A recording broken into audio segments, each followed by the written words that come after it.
आज हम संगम वंश के बारे में जानेंगे कि संगम वंश कैसा वंश था, संगम का क्या अर्थ है। संगम जो तीन भागों में, संगम काल को तीन भागों में बांटा गया है। प्रथम संगम, द्वितीय संगम और तृतीय संगम। प्रथम संगम, द्वितीय संगम और तृतीय संगम का क्या समय अवधि रही और कौन कौन इसके शासक रहे, किन्होंने इसकी स्थापना की, इसके बारे में। संगम साहित्य का काल क्या है और नीलकंठ शास्त्री ने संगम साहित्य के बारे में, ये काल के बारे में क्या बताया है। संगम साहित्य में प्रतिबिंबित राजनीतिक स्थिति क्या रही और इसके बाद चेर राजवंश, चोल राजवंश और पांड्या राजवंश के बारे में जानकारी प्राप्त करेंगे। चेर, चोल और पांड्या। तो संगम वंश ये दक्षिण भारत में का वंश माना जा सकता है। भारतीय इतिहास का वह काल जब दक्षिण भारत में तीन राजवंशों चेर, चोल एवं पांड्या के शासकों द्वारा शासित होता रहा, उसे संगम युग कहकर पुकारा जाता है। तो संगम कितने वंश? तीन वंश, चेर, चोल और पांड्या। संगम का अर्थ है संघ, परिषद, अकादमी अथवा विद्यालय। तो संगम का क्या अर्थ है? संघ, परिषद, अकादमी अथवा विद्यालय। दूसरे शब्दों में संगम तमिल कवियों, बुद्धिजीवियों और चिंतकों का एक संगठन था। ठीक है, दूसरे शब्दों में अगर हम समझे तो तमिल कवियों, बुद्धिजीवियों और चिंतकों का यह एक संगठन था। राजकीय संरक्षण प्राप्त तमिल कवि संगम परिसर में रहते हुए काव्य रचना करते थे। संगम काल को तीन भागों में बांटा गया है। प्रथम संगम, द्वितीय संगम और तृतीय संगम। तो संगम का अर्थ क्या है? परिषद, अकादमी तथा विद्यालय। और दूसरे शब्दों में अगर देखा जाए तो तमिल कवियों, बुद्धिजीवियों और चिंतकों का एक संगठन था। राजकीय संरक्षण इनको प्राप्त था और ये अपने संगम परिसर में रहकर काव्य रचना करते थे। और इन संगम काल को तीन भागों में बांटा गया, प्रथम संगम, द्वितीय संगम और तृतीय संगम। अब देखते हैं प्रथम संगम। प्रथम संगम की स्थापना ऋषि अगस्त्य की अध्यक्षता में थेनवादुरई में की गई थी। तो प्रथम संगम की स्थापना ऋषि अगस्त्य की अध्यक्षता में थेनवादुरई में की गई थी। इसकी सदस्य संख्या 549 बताई जाती है। कितनी? 549। जनश्रुतियों के अनुसार प्राचीन थेनवादुरई नगर समुद्र में समा गया। जनश्रुतियों के अनुसार पता चलता है कि जो थेनवादुरई था वो क्या है, समुद्र में ही समा गया। और इस प्रकार प्रथम संगम की समाप्ति हो जाती है।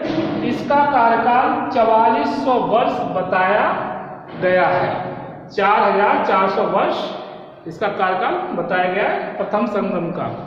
तो थेनवादुरई जो है वो समुद्र में समा गया और इस नगर की समाप्ति हो गई और इस पर प्रथम संगम का समापन हो जाता है, जिसका कार्यकाल 4400 वर्ष जनश्रुतियों के अनुसार माना गया है। इसके बाद द्वितीय संगम। द्वितीय संगम, दूसरे संगम की स्थापना भी पांड्य शासकों के संरक्षण में कपाटपुरम जिले अलेवे, जिसे अलेवी भी कहते हैं, क्या कहते हैं? अलेवी। तो कहते हैं मैं की गई थी। इस संगम के प्रथम अध्यक्ष अगस्त ही बताए जाते हैं। उसके बाद तोलकापियर अध्यक्ष बने। इसके बाद जो अगस्त के बाद कौन अध्यक्ष बने? तोलकापियर। इस संगम की अवधि 3700 वर्ष बताई गई है। 3700 वर्ष इस संगम की अवधि बताई गई है। समुद्र में भी इसका भी कपाटपुरम का नगर जो था वो भी समुद्र में समा गया और इस प्रकार द्वितीय संगम की भी समाप्ति हो जाती है। तो इसमें देखा कि दूसरे संगम की स्थापना भी पांड्य शासकों के संरक्षण में कपाटपुरम, जिसे अलेवेदी कहते हैं। इसके बाद तृतीय संगम, तीसरे संगम की स्थापना मदुरई, जिसको मदुरै भी नगर में की गई।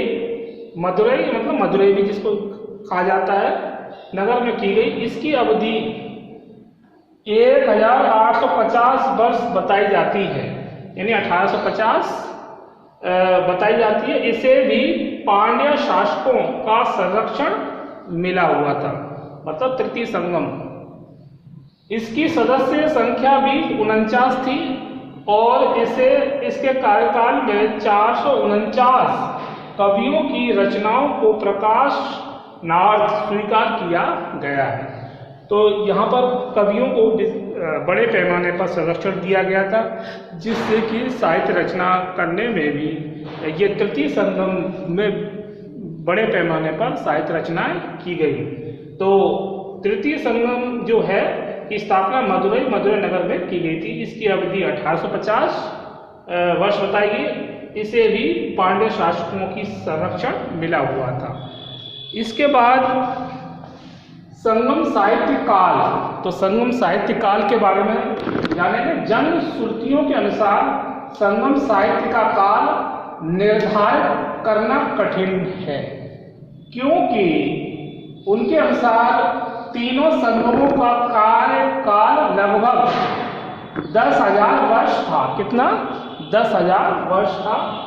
डॉक्टर नीलकंठ शास्त्री के अनुसार संगम साहित्य की रचना ईसवी सन की प्रथम 3 शताब्दियों की अवधि में हुई थी। और नीलकंठ शास्त्री के जो विवरण दिया गया है उन्हीं को उनके विवरण को सही माना गया है। नीलकंठ शास्त्री की तिथि क्रम को ही अन्य विद्वान भी सही मानते हैं, लेकिन श्रीनिवासाचार्य संगम युग की शुरुआत 5वीं-6वीं शताब्दी ईसा पूर्व मानते हैं। श्रीनिवासाचार्य संगम युग की शुरुआत 5वीं-6वीं शताब्दी ईसा पूर्व मानते हैं।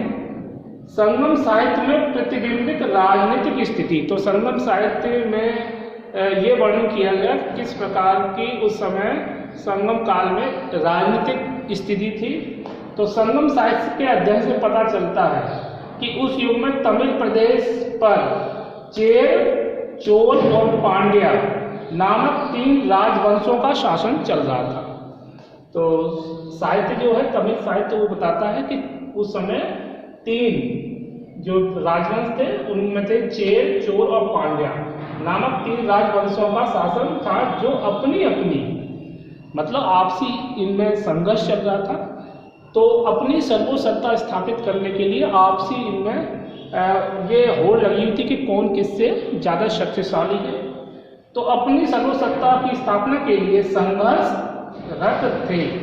इन राजवंशों का क्रमबद्ध इतिहास का वर्णन करना कठिन है, क्योंकि एक स्पष्ट जानकारी नहीं प्राप्त हो पाती है कि मतलब कौन मतलब इनका क्रमबद्ध इतिहास क्या रहा, और इसीलिए एक तरह से एक सटीक विवरण करना वर्णन करना संभव नहीं हो पाया है। अब देखते हैं पहला जो राजवंश है चेर राजवंश।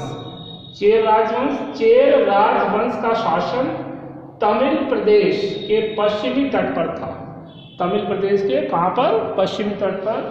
इस वंश का पहला शासक उदयनचेरल था। इस वंश का पहला शासक है उदयनचेरल। उसका समय 130 ईस्वी के आसपास माना जाता है। इसने कुरुक्षेत्र में, जैसे कि कुरुक्षेत्र में महाभारत का युद्ध जो हुआ उसमें भाग लेने वाले सभी राजाओं को भोजन कराया था। तो काफी बड़ा युद्ध हुआ और उसमें विभिन्न राजाओं ने भाग लिया, और उस राजाओं के लिए जब युद्ध समाप्त हो जाता था तो उसके बाद भोजन की आवश्यकता पड़ती थी। तो उदयनचेरल ने क्या किया? कुरुक्षेत्र में भाग लेने वाले सभी राजाओं के भोजन की व्यवस्था करवाई थी। इसीलिए उसे महाभोजनचेरल, उसे इसलिए क्या कहा जाता है? महाभोजनचेरल भी कहा जाने लगा। उसका पुत्र एवं उत्तराधिकारी नेदुनचेरल था। उसे इमवत रमन वन, मतलब जो उसका उत्तराधिकारी था नेदुनचेरल, मतलब उदयनचेरल का जो पुत्र है नेदुनचेरल, उसे इम बत रमन वन, इमरत रमन वन, एम वत रमन वन की उपाधि मिली थी। चेर संगम युग का पहला राजवंश था। मतलब चेर जो था वो संगम युग का पहला राजवंश कहा जाता है। और इसकी स्थापना उदयनचेरन, जो इसका पहला शासक है इस वंश का, वो उदयनचेरन है। इसके बाद चोल राजवंश।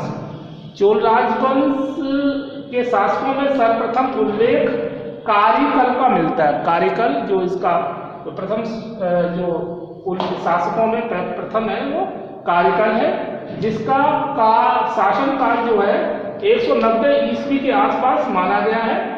इसके शासनकाल में बंजर भूमि को कृषि योग्य बनाया गया। मतलब कारिकल ने इस बात पर गहन अध्ययन किया और विचार किया कि यदि कृषकों की दशा को सुधारना है तो अधिक से अधिक भूमि को उपजाऊ बनाया जाए, जिससे कि किसानों की दशा में सुधार हो सके और किसानों की जो आर्थिक दुर्दशा है उसमें भी मतलब उसमें सुधार हो और आर्थिक जो विपन्नता है उसको दूर किया जाए।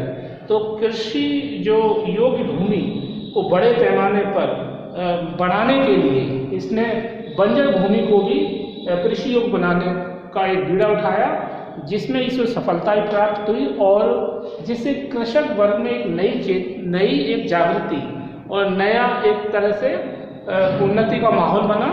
और इस तरीके से बहुत सारी जो भूमि बंजर भूमि पड़ी थी जो कृषि के कार्य में नहीं ली जाती थी, उसको भी इसने कार्यकाल में क्या करा, उसे कृषि योग्य बनाया।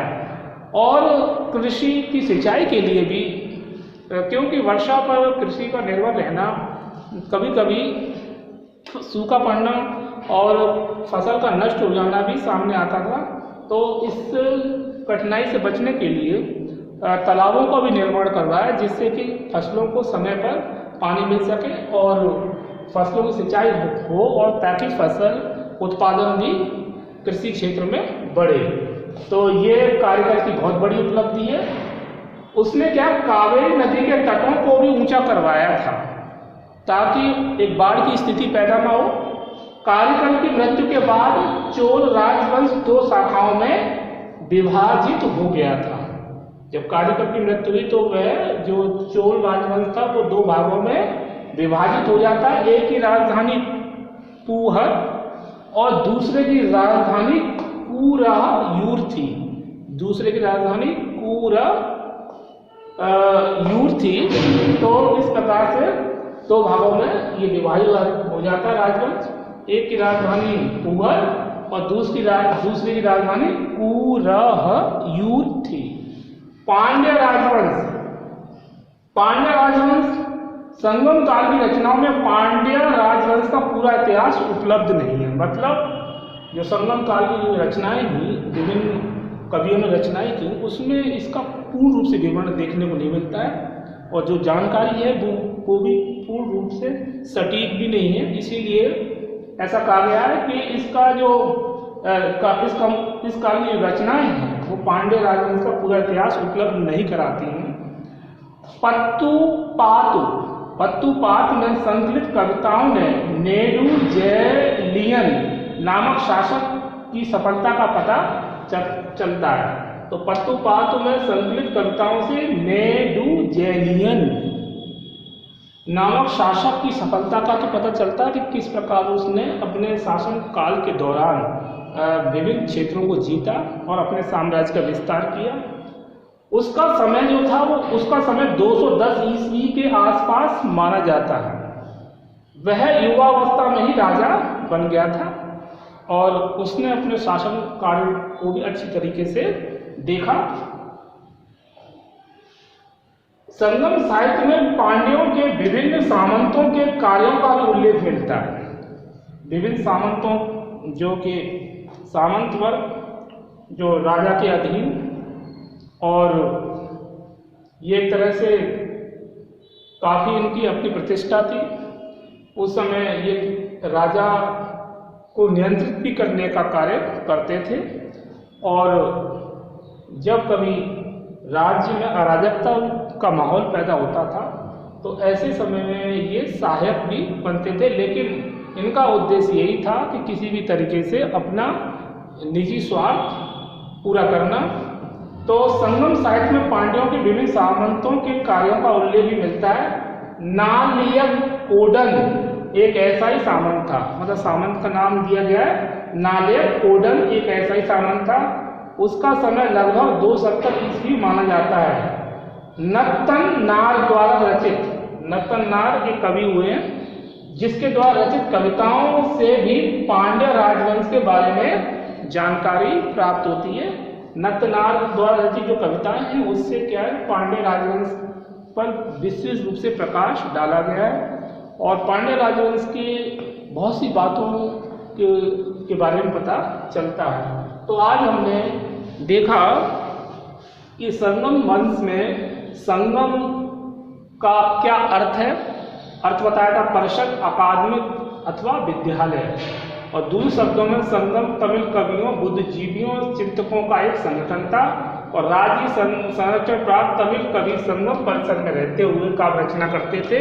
और संगम काल में 3 भागों में ये संगम काल बटा, प्रथम, द्वितीय और तृतीय। प्रथम में हमने देखा कि इसकी प्रथम संगम की स्थापना अगस्त ने की, ठेन व दुरई में की गई थी। और द्वितीय संगम में हमने देखा कि इसकी स्थापना पांड्य शासकों के संरक्षण में कपाटपुरम, जिसे अलेवी भी कहते थे। और तृतीय संगम की स्थापना मदुरई नगर में की गई थी।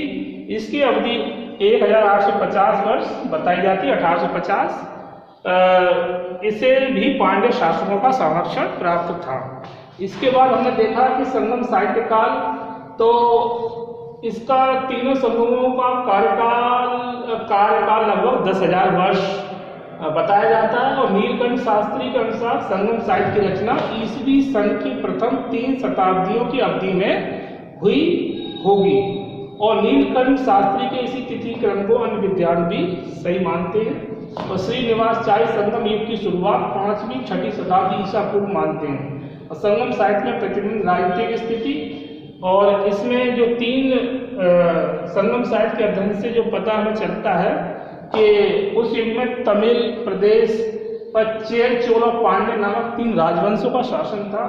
तो हमने चेर राजवंश के बारे में जाना, जिसका पहला शासक उदयनचेरल है और उसका जो उत्तराधिकारी है, जो पुत्र उसका नेदुंचेरल, और उसे इमवत रमन वन की उपाधि मिली थी। और चोल राजवंश में हमने देखा कारिकल जो है उसने काफी प्रजा के लिए कार्य भी किए। और जब ये कारिकल की मृत्यु हो जाती है तो इसकी 2 भागों में ये विभाजित होता है, एक की राजधानी पूहर और दूसरे की कुरहयूर थी। और पांड्या राजवंश, इसमें संगम काल की रचनाओं से पांड्या राजवंश का पूरा इतिहास तो नहीं पता चलता, लेकिन बहुत सारी जानकारी महत्वपूर्ण प्राप्त होती है। पत्तु पातु में संकलित कविताओं में नेदुंचेरलियन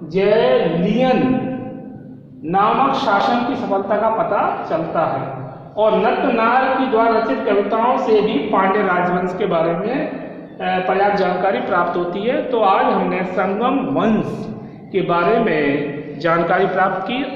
अब इसके आगे हम नेक्स्ट वीडियो में संगम वंश की सामाजिक, धार्मिक, आर्थिक और राजनीतिक दशा के बारे में विस्तार से जानेंगे। इस वीडियो में इतना ही। ओके।